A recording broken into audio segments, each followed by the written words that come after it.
Oui. Oui. Pourquoi je le mérite? Foot.fr, fournisseur officiel de football. Bonjour à toutes et à tous et bienvenue dans ce nouveau JT Foot Mercato. Comme vous avez pu le voir, malgré son titre de champion de France, Christophe Galtier a été rapidement interrogé sur son futur au PSG. Est-ce qu'il mérite de rester au club? Le coach français a répondu cash à cette question. Pourquoi je le mérite? Parce que je me suis donné à fond dans cette saison, avec beaucoup d'énergie tout au long. J'ai su maintenir le cap dans les moments très difficiles. Que ça soit sur un plan professionnel, que ce soit sur un plan personnel. Du coup, si chacun se fera sa propre définition du mérite, Galtier devrait quant à lui rapidement être fixé sur son avenir dans la capitale française. Une chose est sûre, les hautes sphères parisiennes peuvent encore compter sur lui. Reste maintenant à savoir si la réciprocité existe. Pour rappel, Luis Campos a tout de même préparé une shortlist pour le remplacer. Nous vous révélions d'ailleurs que José Mourinho et Thiago Motta étaient pistés par le club de la capitale. Selon le Parisien, Luis Enrique aussi est dans les petits papiers de Campos. Enfin, d'après RMC Sport, le PSG apprécie beaucoup le profil de Xabi Alonso. Tout ça nous amène à vous poser la question du jour, elle est plutôt simple. Le PSG doit garder Christophe Galtier ou confier les rênes de l'équipe à un autre manager? On a hâte de lire vos avis en commentaire. Puis vendredi, on vous a demandé où doit jouer Samuel Umtiti la saison prochaine. Vous êtes nombreux à espérer le voir faire son grand retour dans le championnat de France, surtout à l'Olympique Lyonnais. Terrible désillusion hier au Signal Iduna Park. Dortmund devait absolument gagner contre Mayence pour terminer champion, mais le club a concédé le match nul. Les joueurs ne savent pas comment ils vont réussir à se relever après cet échec, mais la direction, elle, prépare déjà la saison prochaine pour enfin gagner ce trophée. C'est le focus du jour.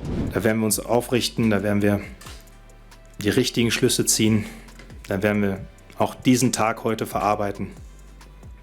Und dann wird dieser Weg, den wir eingeschlagen haben, eines Tages belohnt.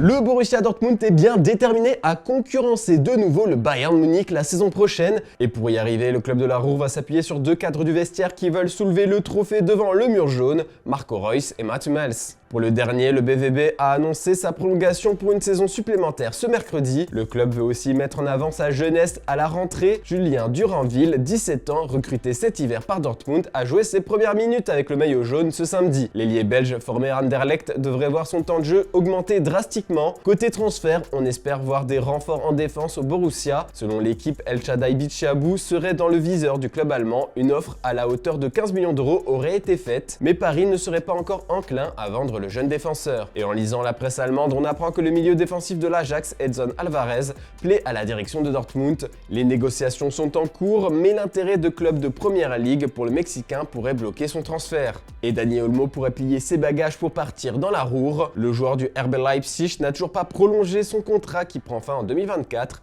Dortmund surveille attentivement sa situation. Et pour remplacer Jude Bellingham, qui va certainement partir du côté du Real Madrid, le Borussia a pensé à Conor Gallagher de Chelsea selon Sky Sports.